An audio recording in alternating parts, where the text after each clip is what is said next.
Friends, welcome to Prasanna recipes.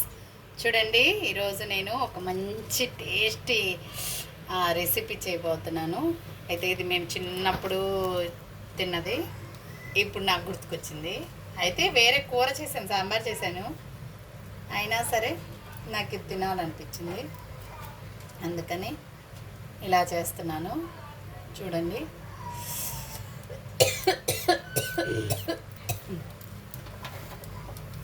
మాడిపోయింది కూడా బాగా.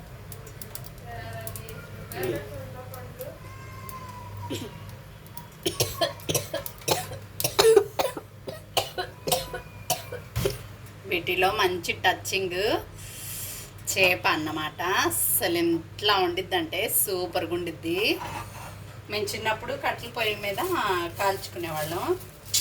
ఇప్పుడు మనకు అదృష్టం లేదు కాబట్టి చక్కగా కట్టెల పొయ్యి మనకు దొరకదు కాబట్టి ఇట్లా చేప ఇలా కాల్చుకుంటున్నాను.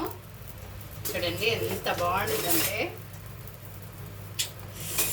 అబ్బా అబ్బా అబ్బా, అసలు నేను ఆలోచిస్తుంటే నేను నోట్లో నీళ్ళు నూరుతున్నాయి. అంత బాగుంటుంది, అంత టేస్టీగా వండుద్ది. ఇలా కాల్చుకోవాలి. ఎప్పుడు వేపుకుంటాను, కాకపోతే అసలు ఇందులల్లా కాల్చిన చేపనే బాగుంటుంది.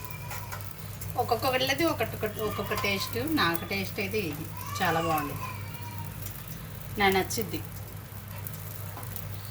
నా స్వీట్ మెమరీస్లో ఇది ఒక మెమరీ. ఎప్పుడు మేము నీసు తింటూనే ఉంటాం, చాలా వరకు నీసు తింటూనే ఉంటాం. ఎప్పుడైనా అలా లేనప్పుడు ఇలా. అన్నీ ఒకేలాగా ఉండదు కదా, అన్నీ అప్పుడప్పుడు అలా అలా ట్రై చేస్తూ ఉండాలి. అలా ట్రై చేస్తేనే బాగుంటుంది. ఎలా నాలాగా మీకు ఎవరికైనా ఇట్లాగే ట్రై చేసే వాళ్ళు ఎవరైనా ఉంటే కామెంట్ చేయండి. ఎప్పుడు ఒకేలా కాకుండా కొత్త కొత్తగా.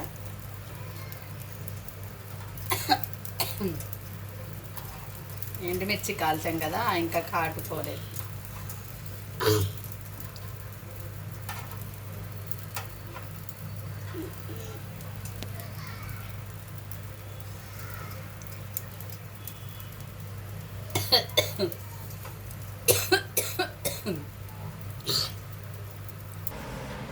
చూడండి, ఇలా అవి కాల్చుకున్నవి దీక్షలో వేసుకొని ఒక టపాలలో కొంచెం ఉప్పు, కొంచెం చింతపండు.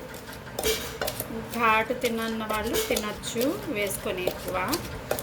మేమైతే కొంచెం ఎక్కువే తింటాము, అందుకని కొంచెం వేసుకున్నాను. పిల్లలు తింటారు కాబట్టి కొంచెం వేసుకున్నాను. ఇలా మెలుపుకోవాలి. ఇలా మెలుపుకున్నాక మనకి ఎన్ని కావాలో నీళ్ళు అన్నీ పోసుకోవాలి.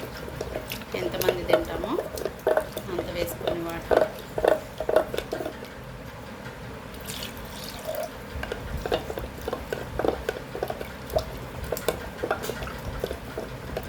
చాలా చలవ కూడా అండి, చాలా మంచిది ఇది, చాలా బాగుండిద్ది.